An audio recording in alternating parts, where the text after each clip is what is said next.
discussed a fight, a 3 minute, 3 round fight, and 3 minute each round. So, Anthony, how are you doing, man? I wanted to talk to you about this fight, and I had just have some questions and see what I just want to thank you for helping me with this interview.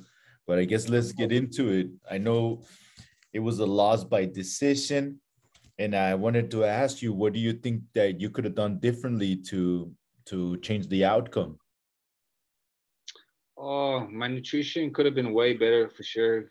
I was eating like shit 3 days prior to the fight because I had to go to this family celebration and I had nothing else to eat to prepare myself for the fight. So I think eating would have helped a lot. I would have had more energy, more. I would have been more focused for sure. I would have had more stamina, and I think I would have had more confidence too, because you literally are what you eat.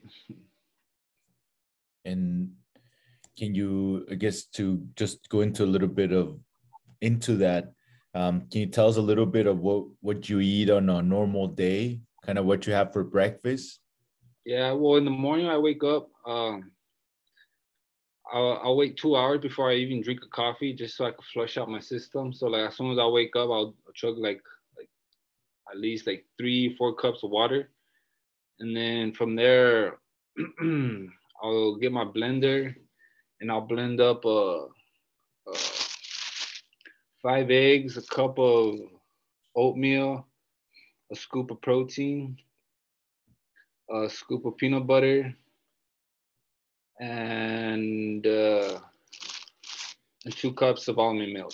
And I blend that up, and I'll chug that, and that usually has me going through the day all the way till I say 4 o'clock before I have to hit the gym. And right before the gym, I make sure I eat something like I'll eat like a meal prep, like as far as like a chicken with asparagus or broccoli, something just to keep me going. And then Like after at my what time? workouts, Like at what time do you usually wake up or have breakfast? at 8:30, I'm not one of those early 4 a.m. people. Like I wake up, I have plenty of time in the morning, so I'll get everything done in the morning.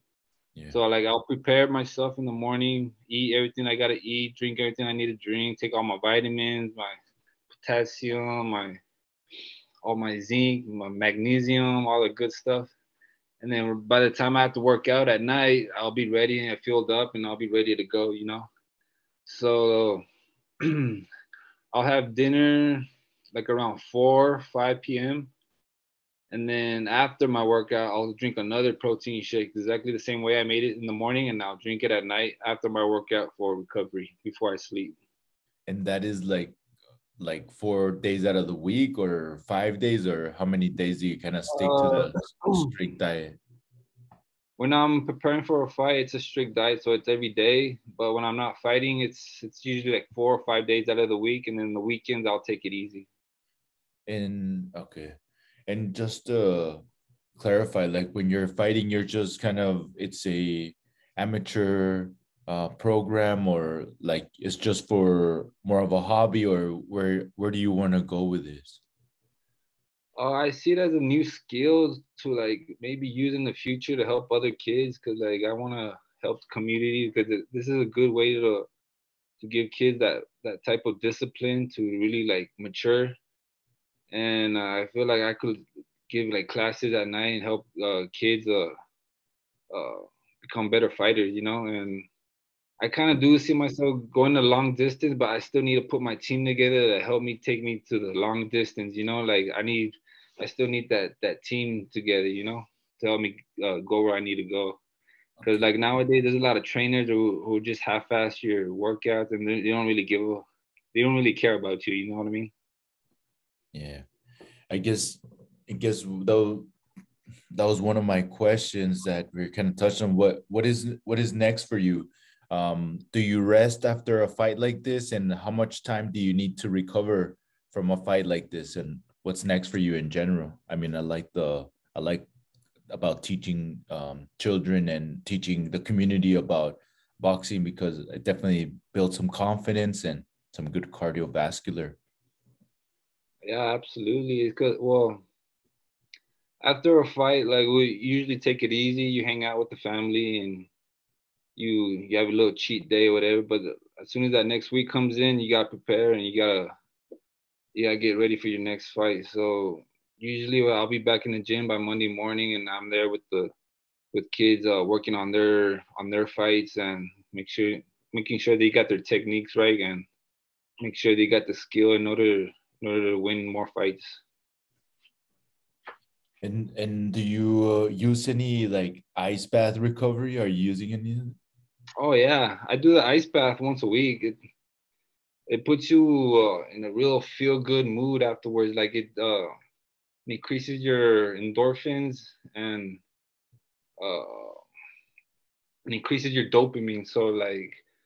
Well, once you're able to get through it and fight through it and just throw your stuff in the tub, just stay in it for like 4 or 5 minutes, and then once you're out, your body tightens up. You're flexing every muscle in your body, and like after the next 2 hours, you're just in a feel good mood because you got blood flowing throughout your whole body and your brain. Yeah. So it's the ice baths are really important. I recommend them.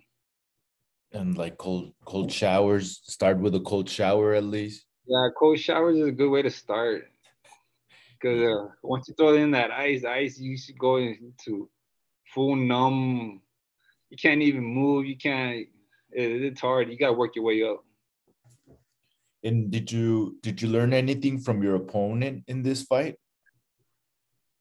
Yeah, after looking over the film, there's a lot of things I could have done differently. I could have thrown more combos. I could have found different ways to go into the pocket and land more punches. But like I said, like my mind wasn't really all there because I hadn't been eating right a couple of days before. I didn't really prepare that well. And I just think like next time if I were to get the rematch, if he ever does accept the rematch, um, I'd make sure like the first 2 days I have my meal press set and all my uh, all my protein shakes taken on time and making sure I got everything ready for the fight. Okay. And this is kind of the last question. What do you want to tell your fans or the people who support you?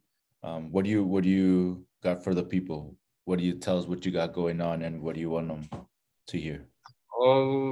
Most importantly, just stick to what you're good at and do what you love and try to find ways to make money that way because a lot of people are out there doing things that they don't like doing just to make money, just to get by, and which is making them lose time, not doing things that they want to do, and some one day people are gonna get old and they're gonna take a look back at their life and realize like they lost a lot of time, a lot of opportunity, a lot of youth, a lot of and like that's pretty much the bottom line is just doing what you love and sticking to it and don't listen to the haters, don't listen to all the naysayers, just stay doing you and live your life the best way you can.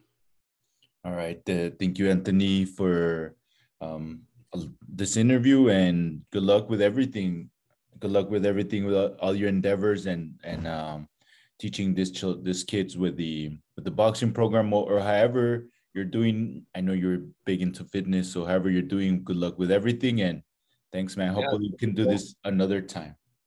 yeah, absolutely, bro. I appreciate it, man. Thank you, and thank you for having me.